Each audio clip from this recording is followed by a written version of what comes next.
ஊற்றிருக்கேன். நல்லெண்ணெய் ஊற்றி கடுகு உளுந்தம் பருப்பு போட்டு கடுகு வெந்தயம் போட்டிருக்கேன். 1 ஸ்பூன் கடுகு, 1/2 ஸ்பூன் வெந்தயம், வெங்காயம், வெங்காயம், வெள்ளைப்பூடு, காய்ந்த வத்தல் முழுசாக போட்டு நல்லா வதக்கணும்.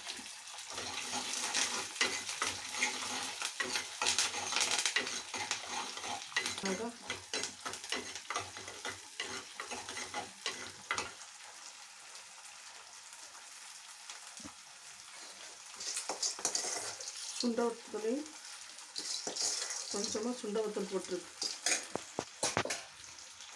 வத்தல் குழம்பு வச்சிடலாங்க. அதனால் சுண்ட வத்தலையும் போட்டு வதக்கிட்டு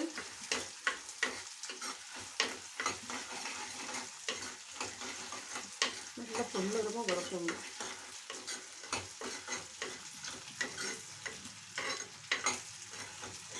நல்லா கிடக்கும் பார்த்து காட்டிக்கலாம்.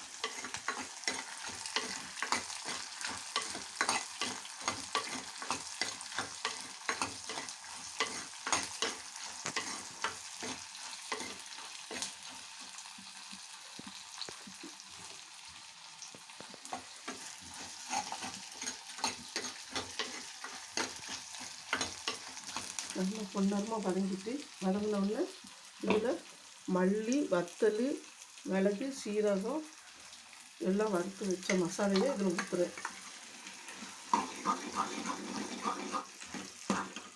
அரைச்சி வச்ச மசாலையை ஊற்றி நல்லா வதக்கிட்டு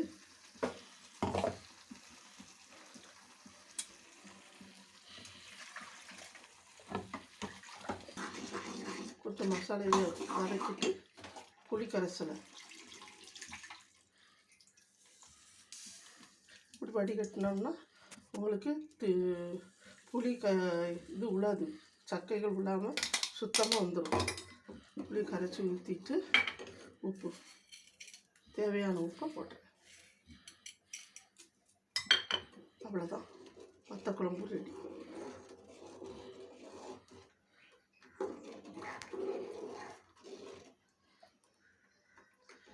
இதுதான் வத்த குழம்பு. இது குடல் புண்ணுக்கு நல்லது. அல்சர் உள்ளவங்களுக்கு இது ரொம்ப நல்லது.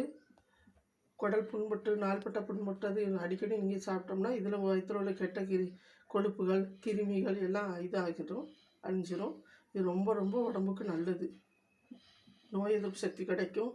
எல்லாத்துக்குமே இது நல்லது. இது அடிக்கடி நீங்கள் சாப்பிட்டுட்டு வந்தால் இந்த வெயில் நேரத்துக்கு இது ரொம்ப நல்லது. பிறகு நம்ம இறக்கிட வேண்டியதான். சூப்பரான வத்த குழம்பு ரெடி.